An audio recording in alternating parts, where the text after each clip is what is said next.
बिस्मिल्लाहिर्रहमानिर्रहीम। अस्सलाम वालेकुम। अली ताहिर आप लोगों से मुखातिब अपनी YouTube channel Ali Tahir research से।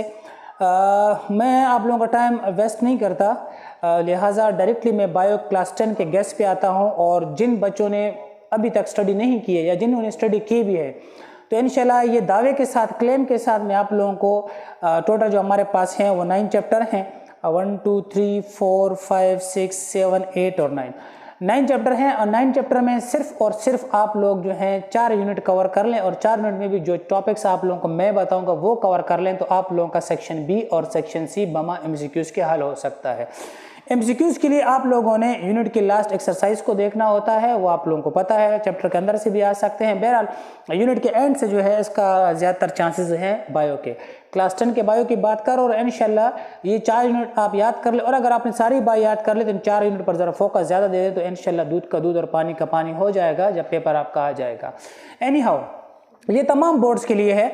सबसे पहले देखें, आपके पास यूनिट आता है गैसेस एक्सचेंज। जल्दी से अपनी किताब भी खोल लें और अपने पास पेन भी रख लें और एक कागज़ भी रख लें, ठीक है। गैसेस एक्सचेंज सबसे पहले यूनिट आता है क्लास 10 बायो में, आप इसको बिल्कुल छोड़ दें। हाँ, अगर आप इसके शॉर्ट क्वेश्चन आप लोगों को याद है, क्योंकि वेरी फर्स्ट यूनिट है, शॉर्ट क्वेश्चन अगर आप लोगों को कवर है तो बिल्कुल आप इसके शॉर्ट क्वेश्चन कवर कर सकते हैं, यानी आप इसमें से ये टॉपिक देख सकते हैं। अगर आप देखना चाहें तो describe the process of gases exchange in plant, ठीक है, by comparing photosynthesis and respiration.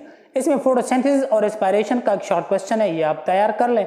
और इसमें जो है ना शॉर्ट क्वेश्चन, इसमें लॉन्ग क्वेश्चन इसमें बिल्कुल तैयार ना करें। लॉन्ग क्वेश्चन मैं आपको दावे के साथ कहते हैं इस यूनिट से नहीं आने वाला, ठीक है। ब्रोंकाइटिस याद कर लें, एफिसेमा है ये याद कर लें, एम्फिसेमा है या जो भी इसका तलफ़ुज़ है ये याद कर लें, निमोनिया है इस पर थोड़ा बहुत राइट, ये शॉर्ट की मैं बात कर रहा हूँ, एज़मा है इसको देख लें, और लंग्स कैंसर है इस पर राइट शॉर्ट नोट ऑन, ये कर सकते हैं, बस दैट्स इट। या यहाँ इतने ही कवर कर लें यूनिट नंबर 1 से, या आप इसे बिल्कुल लिफ्ट भी कर सकते हैं, छोड़ दें, यानी आप यूनिट नंबर 1 को छोड़ भी दें तो आपका कोई प्रॉब्लम नहीं है, ठीक है जी।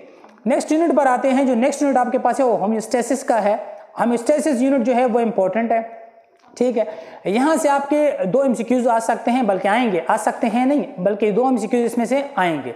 अब जी हमारे पास जो होम्योस्टेसिस का जो यूनिट है ये वेरी इंपॉर्टेंट है, और वेरी इंपॉर्टेंट इस बुनियाद पर है कि यहाँ से आपका लॉन्ग क्वेश्चन भी कवर होगा और यहाँ से शॉर्ट क्वेश्चन भी कवर होगा। मैं बता चुका हूँ कि यूनिट नंबर 1 को आप बिल्कुल छोड़ दें। अच्छा जी, होम्योस्टेसिस हमारे पास है, तो इसमें आप देखें लॉन्ग के लिए या शॉर्ट के लिए आप टॉपिक इसके देख लें। काज ऑफ किडनी स्टोन जो है ये वाला टॉपिक आप देख लें, इससे लॉन्ग और शॉर्ट दोनों आपके कवर हो सकते हैं। Locate the different part of nephron and relate them with their function, ये देख लें, ये मैं आपको टॉपिक बता रहा हूँ यूनिट नंबर 2 में, ठीक है। State skin, lungs and kidney as the major organ involved in homeostasis, ये वाला टॉपिक आप देख लें। Describe the contribution of Al-Farabi and Abdul Qasim and introducing the method of removing stone from the urinary bladder, ये वाला देख लें। बस ये टॉपिक आप देख लें, इससे आपका लॉन्ग और शॉर्ट कवर हो सकता है। यूनिट नंबर 1 को अगर आप छोड़ भी दें तो यूनिट नंबर 2 को आपने कवर करना है। यूनिट नंबर 3 पर आते हैं। यूनिट नंबर 3 से आपके 2 एमसीक्यूज कवर हो सकते हैं। यूनिट नंबर 3 को भी आपने छोड़ना नहीं है बल्कि इसे करना है। अब इसमें से जो चीजें आपने करनी है ना वो ये करनी है। Name the 3 types of neuron involved in reflex action, ठीक है। Name the 3 types of neuron involved in reflex action. Describe the term negative feedback with reference to insulin and glycogen, ठीक है। Explain what coordination means, explain what coordination means. Differentiate between the modes of coordination, that is electrical in case of nervous and chemical in case of hormonal. Define the term hormones and endocrine system. That's it. बस ये आपका unit number क्या है, 3 है, ठीक है। Unit number आपका आगे जो कोऑर्डिनेशन 3। अच्छा, यूनिट नंबर 4 पर आते हैं, सपोर्ट एंड मूवमेंट, जो कि इंतहाई का लेंथी यूनिट है। आप इसको छोड़ दें, बिल्कुल छोड़ दें, आप इसको डरा बिल्कुल रिलैक्स होकर छोड़ देंगे। लॉक कर लें मेरी ये वीडियो आप, इससे आएगा ये नहीं कि नहीं आएगा, लेकिन आपका पेपर पूरा होता है।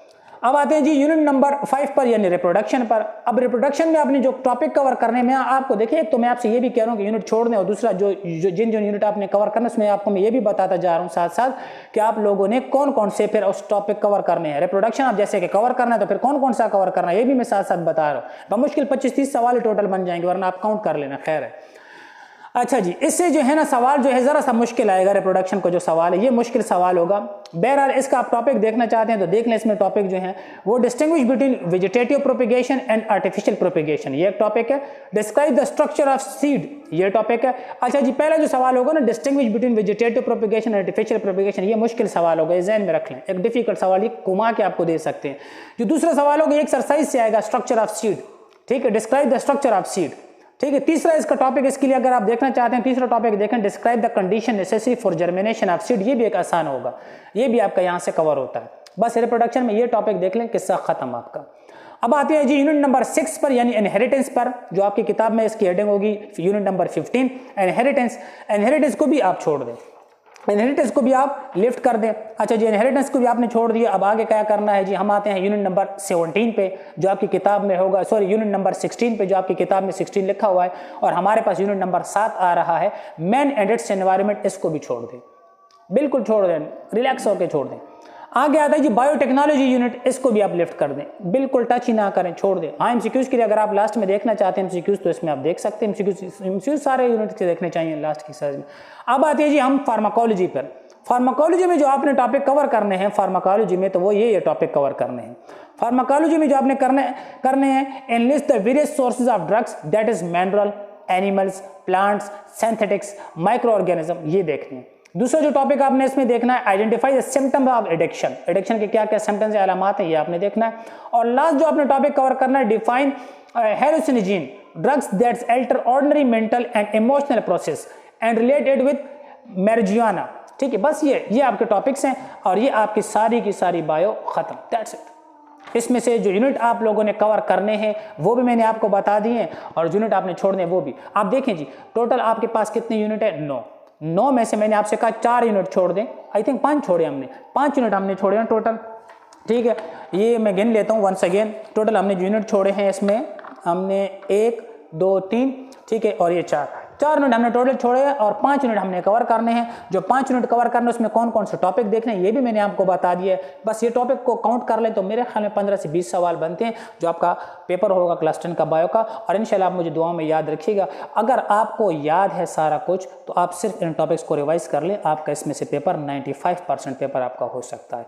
It's my promise. अपना बहुत सारा ख्याल रखिएगा। अल्लाह हाफिज़।